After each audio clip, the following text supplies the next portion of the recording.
We picture typical management consultants as swanky professionals in sparkling suits who stride into a boardroom to tell executives how to run their business. They are highly paid fixers and troubleshooters. Companies bring them in to analyze problems, deploy new strategies, and ultimately improve overall performance.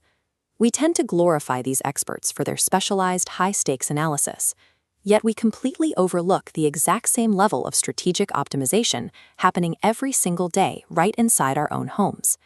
That invisible expertise belongs to mothers. They perform these exact same complex tasks daily.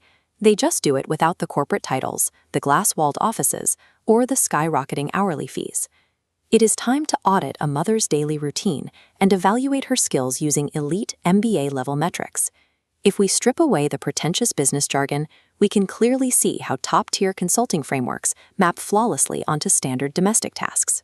Maintaining a smooth-running household requires managing a complex, multivariable operation, a task handled daily by a solitary C-suite executive. Take a look at this chart. In the corporate world, this is called benchmarking. It's the rigorous process of studying your current performance and measuring it against the absolute best practices in your industry. Here, in this text, we see how mothers naturally adopt this exact practice. They constantly measure their child's performance, marks, and manners against the neighbors' or relatives' kids, and it is a relentless metric. Even when the child comes out on top and beats the competition, they don't become the benchmark. The required level of performance is simply raised. Then there is market research. Before making any critical decision, a corporate consultant conducts exhaustive primary research through field trials and surveys, and secondary research through published studies. This document breaks down a mother's equivalent research process. She evaluates every possible data point before choosing a tutor or a doctor, surveying focus groups of aunts, reading articles voraciously overnight, and parsing through streams of WhatsApp forwards. What we often brush off as nagging or overthinking is actually rigorous, data-driven analysis. She is running the numbers to secure the absolute highest quality outcome for her client. Let's look at supply chains. Effective inventory management requires a business to maximize efficiencies across raw materials, work in progress, and finished goods. This section perfectly maps that system onto a fully functioning kitchen. Especially in an Indian household, a mother is managing a massive multi-product setup, constantly tracking an overwhelming volume of spices, herbs, snacks, and sauces. She handles multiple operational variables simultaneously. First, she operates within strict facility constraints, allocating limited shelf space and maintaining precise temperature controls. Second, she has to cater to the highly specific, often conflicting, brand preferences and taste profiles of her internal household customers. The ultimate logistical hurdle is the nature of the goods themselves.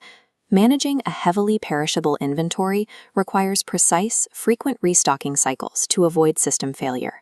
Her kitchen operation is a flawless, demand-driven, just-in-time logistics network that would easily overwhelm most corporate supply chain managers. Moving to the workforce, effective human resource management entails scouting for the right talent, outlining clear responsibilities, and deploying resources where they are most needed. As seen here, mothers execute this role flawlessly. They scout, grill, and negotiate with a wide network of service providers, from selecting the right tutors to managing grocery vendors and house helpers. Once hired, she manages their daily operational tasks. She shuffles assignments, coordinates coverage for absent helpers, enforces strict hygiene standards, and personally verifies the physical deliverables before anyone clocks out. This passage highlights her simultaneous role in relationship management. She acts as the central node of the family, carefully sustaining fragile connections and practicing diplomacy across both sides of the extended network. When tensions brew or lapses occur, she steps in. She often bears the brunt of the music, absorbing the conflict to protect the family's overall reputation. She manages people, yes, but more accurately, she engineers domestic harmony through a mix of strict contractor accountability and masterful diplomatic negotiation. Reviewing this final list of traits, we see the complete profile of a C-suite executive. She is budgeting limited resources, executing extreme multitasking, and operating in a high-pressure environment with zero allowed downtime. There is, however, one primary difference between the corporate consultant and the mother. The consultant is motivated by variable pay bonuses and packs up to leave the moment the project concludes. A mother's true driving force is an unparalleled compassion. She is committed to a lifelong growth and development roadmap for her family, and she executes it, often at the cost of profound personal sacrifice. So, the next time your mother asks for a progress report on your life or spends hours overanalyzing a simple decision, recognize what you're actually looking at. You are watching a brilliant, intuitive strategist at work. The most sophisticated executive brilliance often operates far from the glass boardrooms, serving as the invisible, loving foundation of our own house.